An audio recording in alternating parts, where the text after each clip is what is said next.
Hello and welcome back to the Activate Learning Media Tips channel.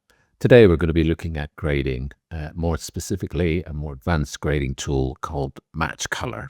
If you want to practice with this as well, I can share this media with you. If you're part of Activate Learning, just email me and I can share it with you. My name is Noel Curry, so you should be able to find my email. If not, just ask your tutor. So as you can see, I've loaded up a sequence into the record monitor. And if we look at these shots, basic shots of two people in a studio. The grading on all of them is slightly different. So what I'm going to do today is show you a quick way of getting all these to kind of match up roughly. We're not expert colorists here, but we're going to have a good crack at certainly evening out the bumps and wrinkles in this particular sequence. So what we want to do first is grade the first shot, and then we can use that as a template to get the other shots to match that grading. So first off, I'm just going to go into the color workspace because that gives us the tools that we need to hand. As you can see, there's our old friend, the RGB Parade. Just remind you how to get that up. You right click and make sure that just RGB Parade is selected. If other ones are selected, just deselect them and they will disappear. And then on the right, we have our old friend, Lumetri Color. So for this first one, I'm just going to hit auto and see what kind of job it does. Already it's brightened up a little bit, and rather handily, we've got a white dress in our scene. So we're going to do our old trick of clicking on the eyedropper and clicking that for a white balance. And that's why I balanced it reasonably well. I think it's made it a little bit too blue. I don't like how cold that's looking, so I'm just going to nudge my temperature a little to the right, making it a touch warmer. Stuff like this always helps with skin tone. Skin tone is one of the most important things you're looking at when you're grading, because that tends to be where the audience eyes are.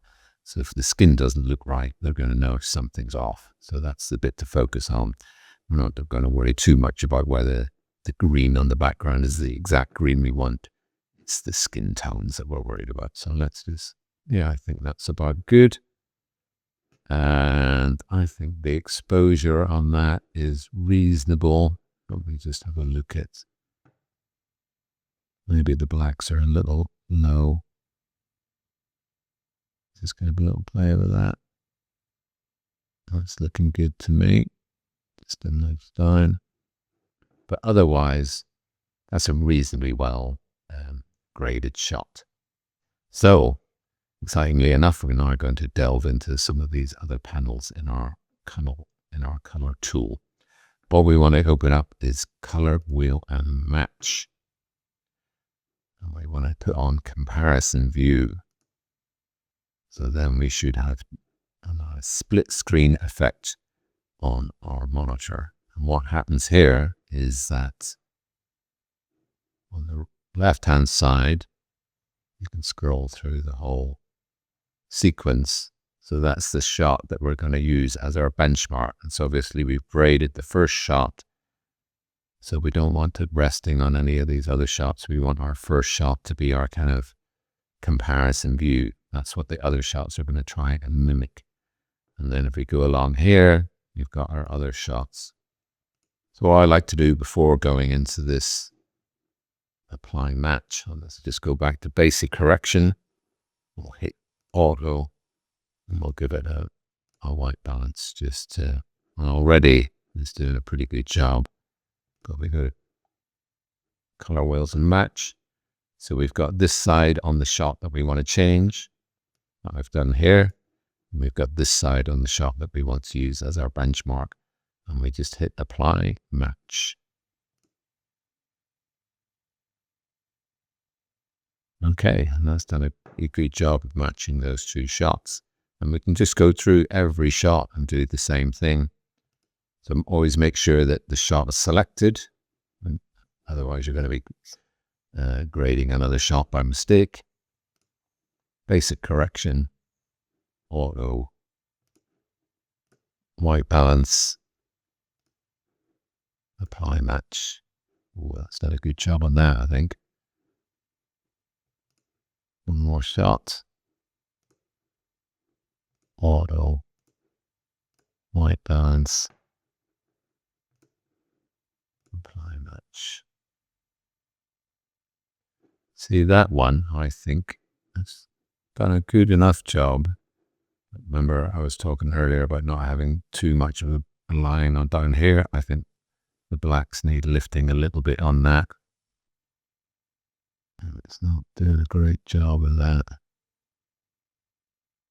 I wonder maybe if it's a contrast. Let's lower the contrast a bit.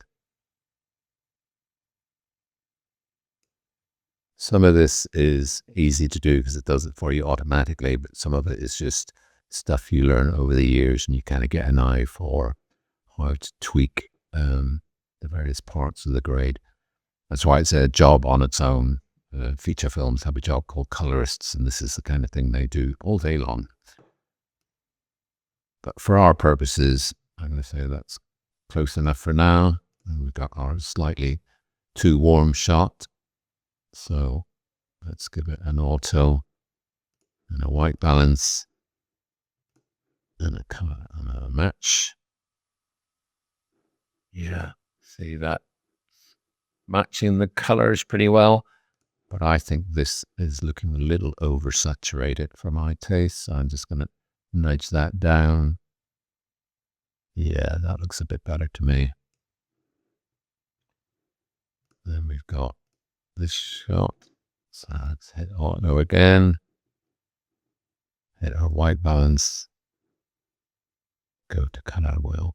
Apply match. Look at that. It's done a pretty good job. And then one final shot. Auto. White balance. Apply match. Again, not bad. So from a sequence that had horrendous differences in all the color balances and exposures on the various shots. I have one for a first pass that's not too bad. As you get more skilled with the grade tool, you'll be able to iron out those little differences. But that's an easy way to smooth out the wrinkles in any sequences that you might have. Okay, have fun with the tool.